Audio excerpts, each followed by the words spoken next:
मदन मोहन मालवीय प्रौद्योगिकी विश्वविद्यालय के प्रशासनिक भवन के लोकार्पण कार्यक्रम में मंच पर उपस्थित लोकप्रिय सांसद श्री रविकिशन शुक्ला जी, जिला पंचायत के अध्यक्ष श्रीमती साधना सिंह जी, महापौर गोरखपुर डॉक्टर मंगलेश श्रीवास्तव जी, विश्वविद्यालय के कुलपति प्रोफेसर जयप्रकाश पांडे जी, माननीय विधायकगण श्री फतेह बहादुर सिंह जी, विपिन सिंह जी, डॉक्टर धर्मेंद्र सिंह जी, प्रदीप शुक्ला जी, आज के इस कार्यक्रम में उपस्थित विश्वविद्यालय के सभी फैकल्टी मेंबर्स, विश्वविद्यालय के सभी स्नातक और परास्नातक के छात्र छात्राएं, उपस्थित महानुभाव,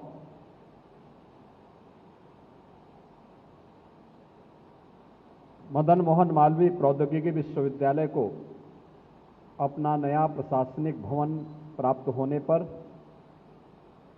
प्रदेश शासन की ओर से आप सबके प्रति मैं हृदय से बधाई देता हूं। विश्वविद्यालय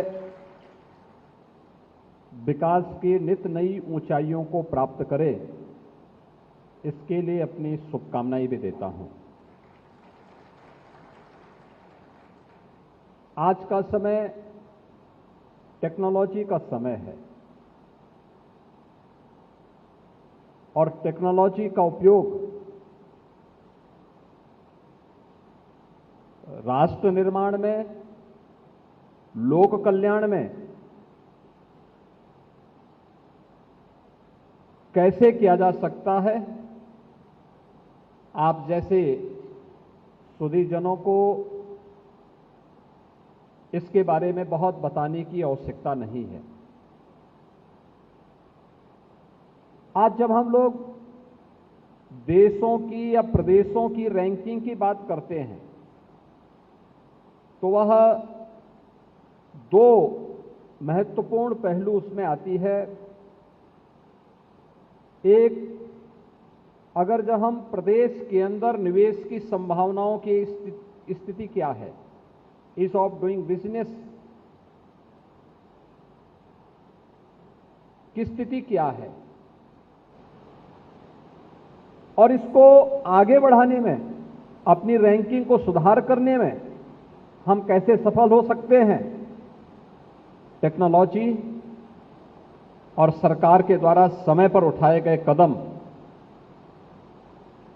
प्रशासनिक तंत्र के द्वारा उसके क्रियान्वयन में की गई तत्परता अपने आप ही रैंकिंग को सुधारता है। इसका एक उदाहरण है, 2017 के पहले उत्तर प्रदेश की ईज ऑफ डूइंग बिजनेस की रैंकिंग अत्यंत खराब थी। लगभग 14वें नंबर पर उत्तर प्रदेश था। हमने रिफॉर्म किए, सिंगल विंडो पोर्टल बना करके निवेश मित्र के माध्यम से टेक्नोलॉजी को अपनाया और प्रशासनिक तंत्र को इस बात के लिए बाध्य किया कि वह टेक्नोलॉजी का बेहतर उपयोग करते हुए किए गए रिफॉर्म को समयबद्ध तरीके से जमीनी धरातल पर उतारें। परिणाम है, उत्तर प्रदेश की ईज ऑफ डूइंग बिजनेस की रैंकिंग में सुधार हुआ, 14 से नंबर 2 पर उत्तर प्रदेश आ गया।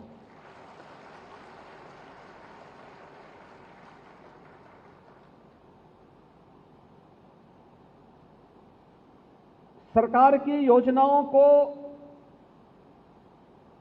सही मायने में जमीनी धरातल पर उतारने में हमें कितनी सफलता प्राप्त हो रही है, ईज ऑफ लिविंग, उस व्यक्ति को शासन की योजनाएं प्राप्त हो रही कि नहीं हो रही हैं। टेक्नोलॉजी ने इस कार्य को बहुत आसान किया है। याद करिए, जब प्रधानमंत्री मोदी जी ने 2014 में सत्ता संभालने के उपरांत हर गरीब का अकाउंट, जनधन अकाउंट के माध्यम से खोलना प्रारंभ किया था, बहुत सारे लोग उस समय इसकी खिल्ली उड़ाते थे कि खाली अकाउंट खोल करके गरीबों का अपमान किया जा रहा है। इस प्रकार की टिप्पणी करके वह सरकार को कटघरे में खड़ा करने का प्रयास कर रहे थे, लेकिन उन्हें नहीं मालूम था कि इसकी अगली कड़ी क्या है। और उसके उपरांत जब प्रधानमंत्री मोदी जी ने सभी प्रकार के लेन देन, एक गरीब का हो, एक सामान्य नागरिक का हो, एक कर्मचारी का हो या एक व्यापारी का, डीबीटी के माध्यम से इस कार्यक्रम को आगे बढ़ाया, तो आज परिणाम हम सबके सामने है। डिजिटल पेमेंट ने एक नई क्रांति ला करके प्रत्येक नागरिक के जीवन में भी एक क्रांतिकारी परिवर्तन लाने में और उसको भ्रष्टाचार मुक्त व्यवस्था देने में एक बड़ी भूमिका का निर्वहन किया है। टेक्नोलॉजी डिजिटल इंडिया के प्रधानमंत्री जी के इस विजन को आगे बढ़ाने की दृष्टि से हो या फिर अपने युवा शक्ति को दुनिया के अंदर, संजोग से भारत सबसे युवा देश है, यानी दुनिया के अंदर किसी एक देश में सबसे अधिक युवा निवास करते हैं, तो सौभाग्य से भारत है। और भारत में कोई प्रदेश है जिसके पास सबसे बड़ी युवा ताकत है, वह उत्तर प्रदेश है। उत्तर प्रदेश की 56% आबादी कामकाजी आबादी है और डिजिटल इंडिया का लाभ यह आबादी सर्वाधिक ले सकती है। डिजिटल इंडिया के इस क्रांतिकारी अभियान के साथ पीएम स्टार्टअप की नीति हो या पीएम मुद्रा की योजना, प्रदेश की वन डिस्ट्रिक्ट वन प्रोडक्ट की योजना हो या मुख्यमंत्री युवा स्वरोजगार योजना, इसने प्रत्येक युवा के जीवन में क्रांतिकारी परिवर्तन लाने का कार्य किया है। और आज उत्तर प्रदेश का अधिक से अधिक युवा इन योजनाओं के साथ जुड़ करके नए नए स्टार्टअप स्थापित कर रहा है। अभी 21 से 25 के बीच ग्रेटर नोएडा में एक्सपो मार्ट में इंटरनेशनल ट्रेड शो का आयोजन किया गया था। दुनिया के 500 बायर्स उसमें उपस्थित हुए थे और आश्चर्य करेंगे कि 3 दिनों में, यानी इन 5 दिनों में, पहले दिन तो राष्ट्रपति जी उद्घाटन में आई थी, तो पहले दिन तो 21 को तो केवल उद्घाटन की औपचारिकता हो पाई थी, लेकिन 22 से लेकर 25 के बीच लगभग 4 लाख लोग वहां पर आए और उन लोगों ने वहां पे इनोवेशन को भी देखा, उत्तर प्रदेश के पोटेंशियल को भी देखा। उत्तर प्रदेश के तमाम संस्थानों ने और खासतौर पर टेक्निकल इंस्टीट्यूशंस ने अपने अपने स्टार्टअप वहां पर स्थापित किए थे। लोगों को आश्चर्य था, क्या यह सब उत्तर प्रदेश में हो रहा है? उत्तर प्रदेश की ताकत का एहसास जिन्हें नहीं, वे लोग उत्तर प्रदेश के नाम पर प्रश्न खड़ा करते थे। लेकिन आज कोई व्यक्ति प्रश्न नहीं खड़ा कर सकता, क्योंकि 2000 से अधिक एग्जीबिटर्स अकेले उत्तर प्रदेश से इस इंटरनेशनल ट्रेड शो में उपस्थित हुए थे और उस इंटरनेशनल ट्रेड शो के माध्यम से उत्तर प्रदेश की पोटेंशियल को वहां पर प्रस्तुत करने का कार्य कर रहे थे। तमाम हमारे तकनीकी विश्वविद्यालयों के इनोवेशन भी वहां पे स्थापित किए गए थे, जिसको दुनिया देख रही थी कि अच्छा ये ताकत है उत्तर प्रदेश में। और आज इसीलिए जब मदन मोहन मालवीय प्रौद्योगिकी विश्वविद्यालय में मुझे आने का अवसर प्राप्त हुआ है, ढेर सारी संभावनाएं आपके लिए हैं, पूरी दुनिया खुली हुई है। इसमें हम अपने आप को जितना समाज की आवश्यकता क्या है उसके अनुरूप किसी इनोवेशन के साथ जोड़ करके अपने रिसर्च को प्रभावी ढंग से आगे बढ़ाने का कार्य करेंगे, उसके परिणाम उतने ही अच्छे होंगे। लेकिन इसके लिए आवश्यक होगा कि आपको पहले इन बातों को ध्यान में रखना होगा कि आप अपने विश्वविद्यालयों को, आज हमारी जो सबसे बड़ी चैलेंज क्या है, जो हमारे इनोवेशन और रिसर्च के सेंटर होने चाहिए, वे सरकार निरपेक्ष और समाज से निरपेक्ष हो चुके हैं। हमें निरपेक्ष भाव से नहीं, निरपेक्षता केवल भ्रष्टाचार के प्रति होनी चाहिए, अव्यवस्था के प्रति होनी चाहिए, किसी भी अराजकता के खिलाफ होनी चाहिए। हमें सरकार की योजनाओं के सापेक्ष, समाज सापेक्ष एक सकारात्मक रुख के साथ आगे बढ़ने के लिए अपने आप को तैयार करना होगा और उसके परिणाम आने में फिर कोई देर नहीं लगेगी। आज मुझे प्रसन्नता है, राज्य सरकार ने जैसे तय किया, जब 2017 में मुझे उत्तर प्रदेश की बागडोर सौंपी गई, तब उत्तर प्रदेश के अंदर केवल 2 साइबर थाने थे, एक लखनऊ में और एक गौतम बुद्ध नगर में। आज हम लोगों ने उत्तर प्रदेश के अंदर हर जनपद में एक साइबर थाने की स्थापना करवा दी है। हर जनपद में, हर थाने में साइबर हेल्प डेस्क की स्थापना भी कर दी है। अब विश्वविद्यालयों को और तकनीकी संस्थानों की जिम्मेदारी बनती है कि अगर साइबर थाना बनने हैं तो टेक्निकल सपोर्ट के लिए आप उनके साथ एमओयू कर सकते हैं। जैसे गोरखपुर जोन के साथ आज मदन मोहन मालवीय विश्वविद्यालय ने यहां के एडीजी पुलिस के साथ में आज ये एमओयू करते हुए गोरखपुर जोन को तकनीकी सपोर्ट के लिए विश्वविद्यालय जैसे आगे आया है, मुझे लगता है कि इससे अच्छा आपके सामने दूसरा अवसर हो ही नहीं सकता कि जहां कार्य होना है वे भी इसी समाज में मौजूद हैं, जिनके लिए कार्य होना है वे भी यहीं मौजूद हैं, और जिन्हें कार्य करना है वे भी यहां मौजूद है। केवल इन कड़ियों को जोड़ने की आवश्यकता है और उन कड़ियों को जोड़ने का एक माध्यम प्रशासन बन सकता है, शासन बन सकता है, और उन्हीं कड़ियों को जोड़ने का यह माध्यम विश्वविद्यालयों को भी प्रोएक्टिव होकर के बनना पड़ेगा। ऐसा नहीं कि हम देखें या अपने को ये माने, अरे साहब इससे हमें क्या लेना देना है, हमें तो अपना प्रोजेक्ट पूरा करना था और प्रोजेक्ट पूरा करके फिर अपने को साइड कर लिए। इससे परिणाम नहीं आने वाले हैं। हमें परिणाम देने के लिए प्रोएक्टिव बनना पड़ेगा। समाज की आवश्यकता क्या है, उस आवश्यकता के अनुरूप इनोवेशन को आगे बढ़ाना। अगर आपने कोई अच्छा रिसर्च किया है, उसका स्टडी पेपर देने के साथ ही उसे पेटेंट करने की दिशा में आगे बढ़ा देना और फिर सरकार के साथ मिलकर के उस कार्यक्रम को लेकर के आगे बढ़ जाना। मुझे लगता है आपको आगे बढ़ने से कोई रोक नहीं सकता, और आज तो हमें उस दिशा में आगे बढ़ना होगा। तकनीकी संस्थानों को अब उन घिसे पिटे कार्यक्रमों के साथ जो आज काफी पीछे छूट चुके हैं, उससे आगे बढ़ना होगा। इसमें हर एक क्षेत्र में नई संभावनाएं हैं। विश्वविद्यालयों को देखना होगा कि न्यू एज कोर्सेज को हम कैसे प्रभावी ढंग से अपने यहां लागू कर सकते हैं। और उत्तर प्रदेश में आज तो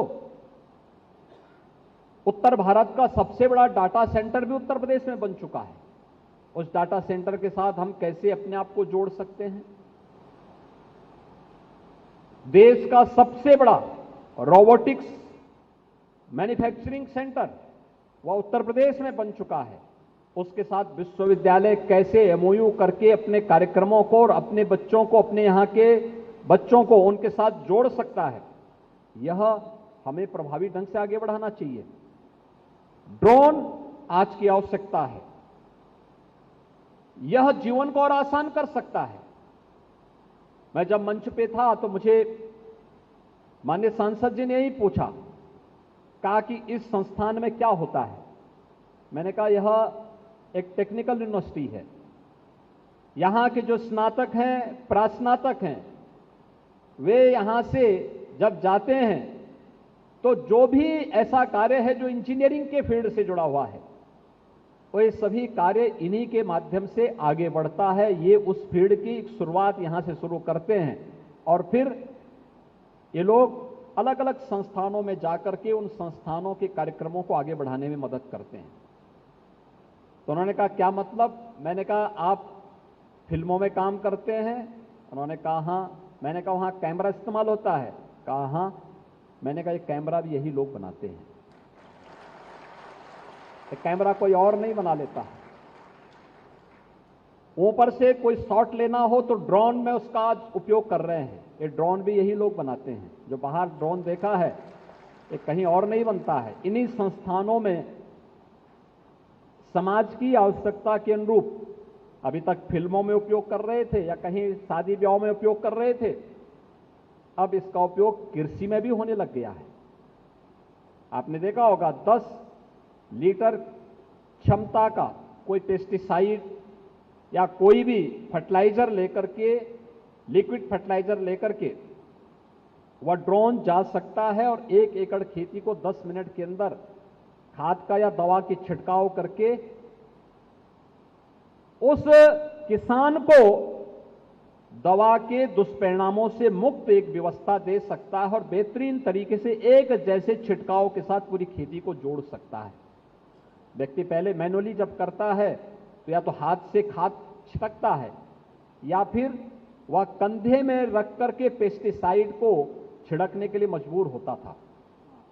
आप अनुभव कर सकते हैं कि जो पेस्टिसाइड जिससे जहरीले कीड़े मर रहे हों, उस व्यक्ति की क्या स्थिति होती होगी जो अपने कंधे में उसको सटा करके और फिर उससे छिड़काव करता होगा। टेक्नोलॉजी उसके लिए है और टेक्नोलॉजी ने, ड्रोन टेक्नोलॉजी ने उसकी स्थिति को और आसान किया है। ऐसे ही डाटा एनालिसिस के लिए पूरी दुनिया में आज जितनी भी भागम भाग हो रही है, जितना कुछ हो रहा है, उसके पीछे डाटा एक महत्वपूर्ण माध्यम है। इसके एनालिसिस की भी व्यवस्था, हमें केवल शोध ही नहीं देना है, उसके परिणाम और दुष्परिणामों से बचाव के रास्ते भी तलाशने हैं। अगर ड्रोन दे रहे हैं तो ड्रोन का उपयोग तो हो, लेकिन ड्रोन का दुरुपयोग भी रोका जा सके, इसकी तकनीक भी आपको विकसित करनी होगी, उस दिशा में भी प्रयास करना होगा। आर्टिफिशियल इंटेलिजेंस जीवन को आसान कर सकती है, लेकिन आर्टिफिशियल इंटेलिजेंस के परिणामों को के माध्यम से जीवन को आसान बनाने के लिए, ईज ऑफ लिविंग के लक्ष्य को प्राप्त करने में हम कैसी बड़ी भूमिका का निर्वहन कर सकते हैं। जीवन के अलग अलग क्षेत्र में इसका क्या उपयोग हो सकता है, इस दिशा में भी एक नए प्रयास को आगे बढ़ाने की आवश्यकता है। और इस दिशा से आज की आवश्यकता के अनुरूप मैं एक जगह गया, एक समीक्षा बैठक ले रहा था। वहां पे नेचुरल गैस पाइप से बिछाई जा रही थी। अचानक कार्य रुक गया। तो मैंने पूछा वे कार्य क्यों रुका है? उन्होंने कहा साहब रोका इसलिए क्योंकि अगर हम लगा भी देते तो हमारे पास मैन पावर नहीं था। मैंने कहा मैन पावर कैसा चाहिए? कहा कि हमें अच्छे ट्रेंड प्लम्बर चाहिए।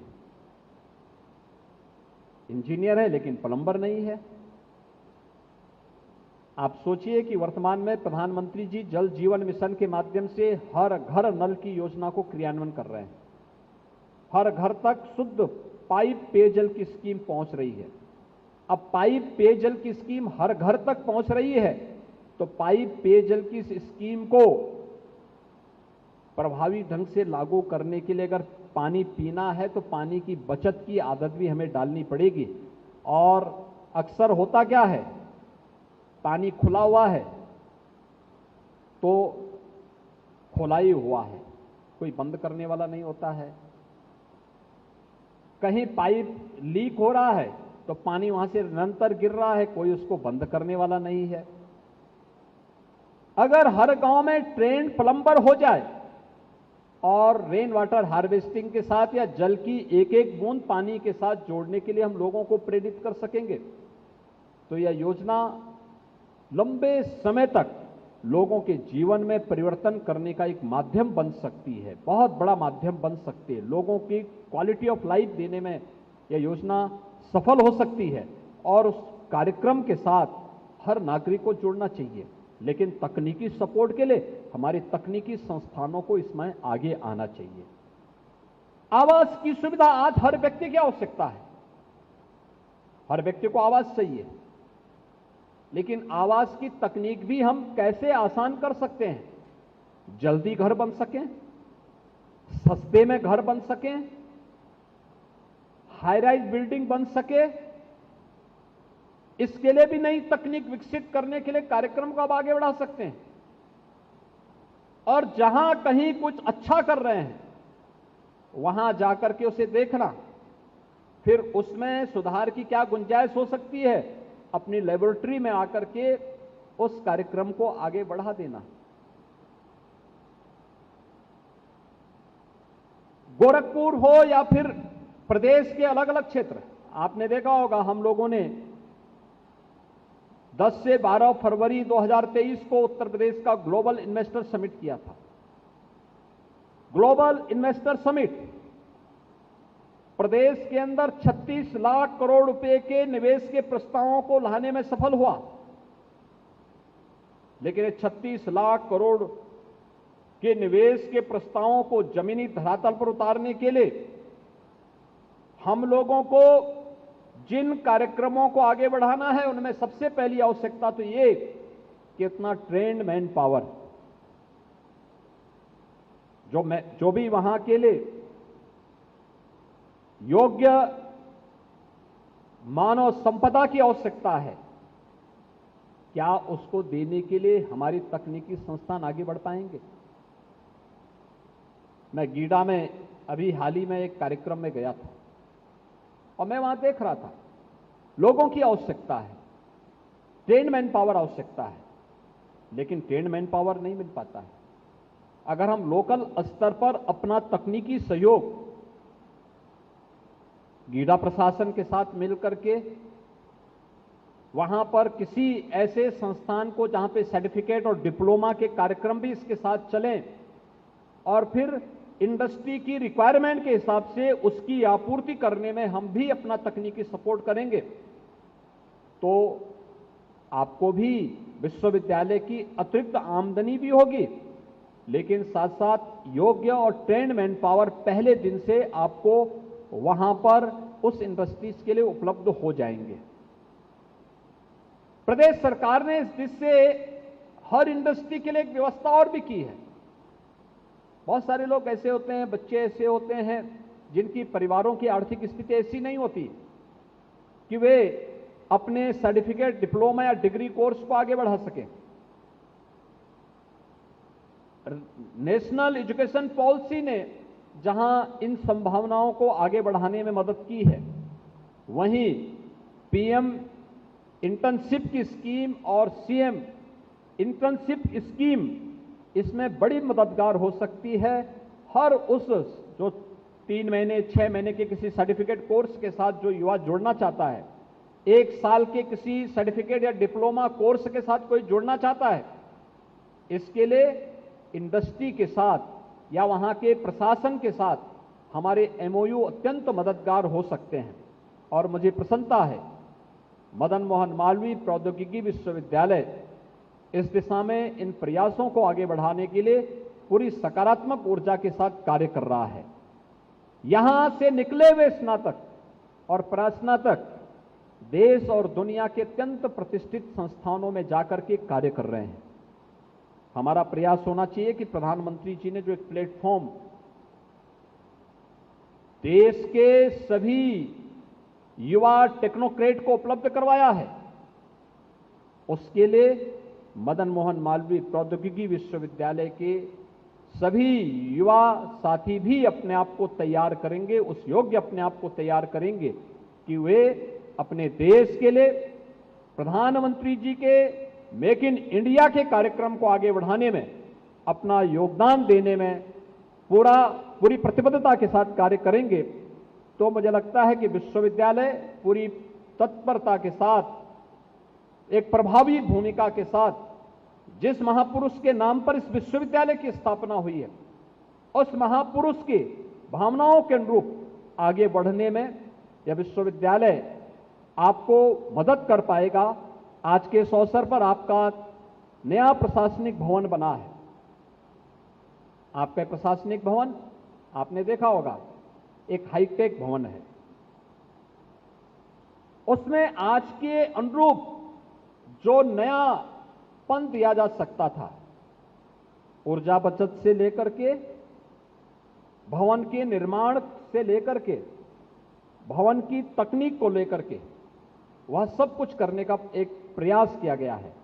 और मुझे पूरा विश्वास है कि मदन मोहन मालवीय प्रौद्योगिकी विश्वविद्यालय अपनी इस युवा ऊर्जा के साथ मिलकर के प्रदेश के तकनीकी संस्थानों में एक बड़ी भूमिका का निर्वहन करेगा।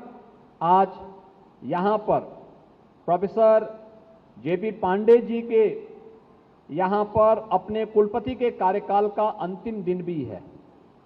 मुझे लगता है कि इसके बाद वह AKTU के कुलपति के रूप में उन्होंने दायित्व अपना विधिवत ले लिया है, लेकिन अब वहां जाकर के अपने कार्यक्रम को आगे बढ़ाएंगे। इस अवसर पर मैं मदन मोहन मालवीय विश्वविद्यालय के प्रति अपनी शुभकामनाएं देता हूं। प्रोफेसर JP पांडे जी के नेतृत्व में आप सबने विश्वविद्यालय को एक नई ऊर्जा के साथ आगे बढ़ते हुए देखा है। यह विकास और इस सकारात्मकता का समन्वय आप लोग निरंतर आगे बढ़ाते रहेंगे। आप सबके प्रति मेरी शुभकामनाएं। धन्यवाद। जय हिंद। VK न्यूज उत्तर प्रदेश उत्तराखंड, सच का सारथी।